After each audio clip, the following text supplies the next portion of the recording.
Welcome, everyone tuning in virtually. I'm your host for this episode of CNAR TV. My name is Claudette Marie Warren. I'm the chair of the College of Massage Therapists of Newfoundland and Labrador. And with me here is Alison Byrd, Deputy General Counsel with the Nova Scotia College of Nursing. So in this episode, we're actually going to be discussing putting principles into practice, customizing right touch regulation for your context. So, Alison, the NSCN has recently undertook a process to consider what right touch regulation actually means for the regulator, and it's work to define what the principles are. So before we get into those principles, can you describe why the NSCN undertook this work and the process that you followed? Sure, I'm happy to do that. NSCN, like many regulators across Canada, adopted right touch regulation as its guiding regulatory philosophy years and years ago.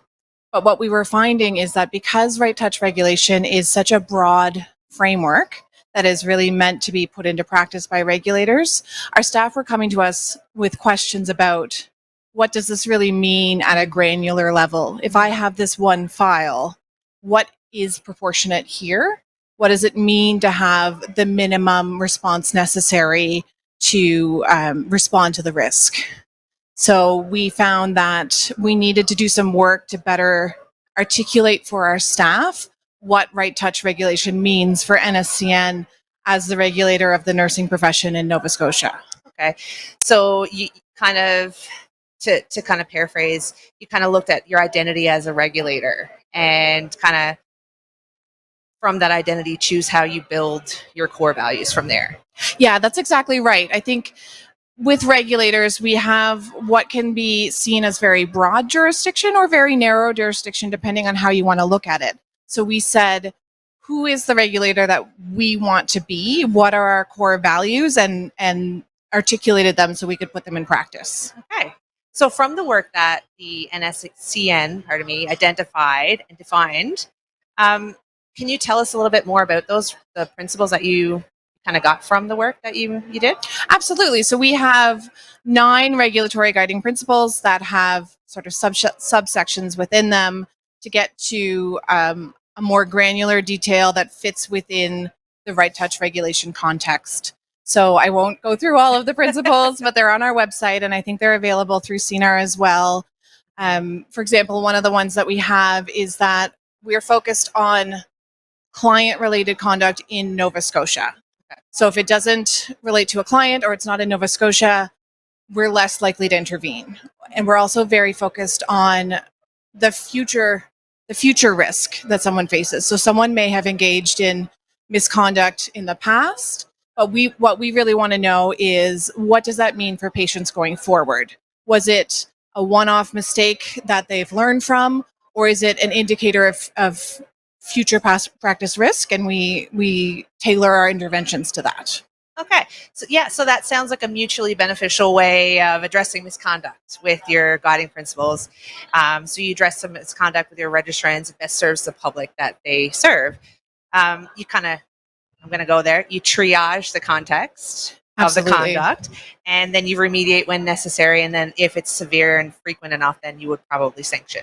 That's right. And I think one of the things that our staff was really struggling with, and certainly I was when they would come to me too, is this looks like a very risky thing. It is scary. You know, it could be very serious if it ever happened, but we were very fortunate to have Sir Harry Hayton come to speak with us about right touch regulation. And one of the things that he really emphasized is you have to look at both the severity of the risk and the likelihood that it's going to occur, and focus on the things that are both severe and likely.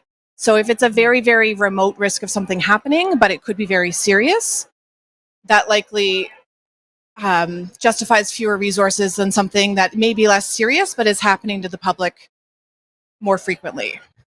Okay. So how has the NSCN applied this the new 9 guiding principles in your work? So it's something that we think about every day with staff. It's something that we have conversations about for individual decisions and also when we're designing processes.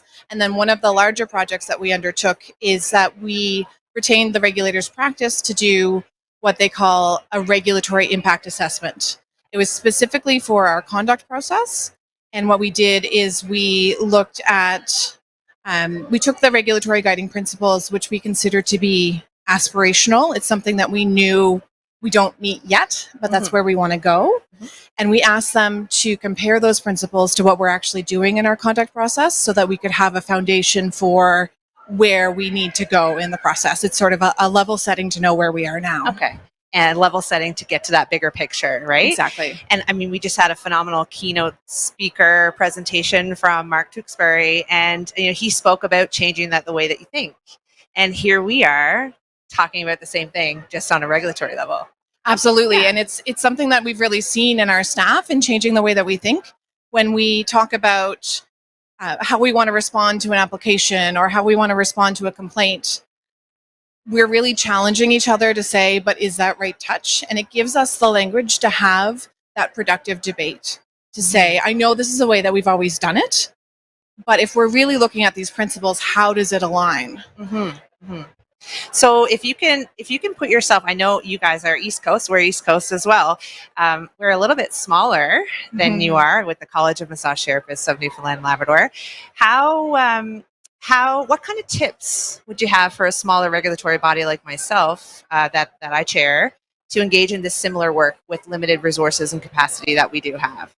I think one of the great things about this process is that it's not something that you need a lot of resources to do. You need time, which is, I think, for all regulators, large or small, one of the hardest things to find. It's very hard to get your head above the day-to-day to look at the bigger picture.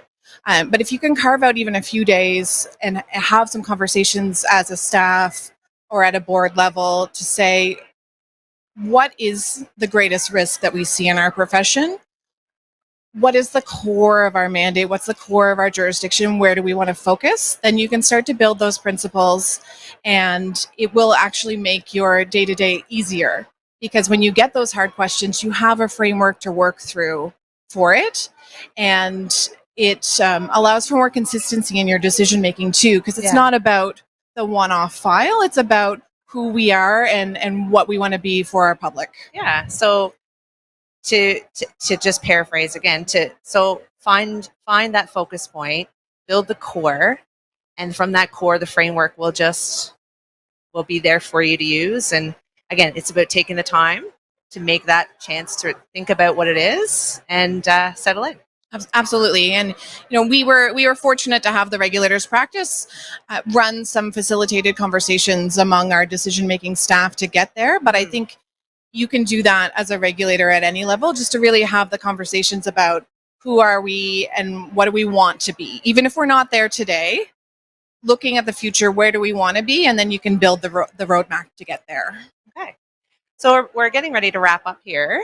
Do you have any final thoughts about right touch regulation that you'd like to share with us, Alison? I think it's a great regulatory framework. I think it's really important to keep in mind what Alan Clamp said at last year's conference, that it is a framework. It's not meant to be prescriptive, and you really need to align it to who you are as a regulator and the specific context of your profession. Thank you. Well, thank you so much, everybody, for tuning in. We hope that was a little snippet of some right touch regulation right here from our conference to your virtual platform. Thank you so much for joining, and take care.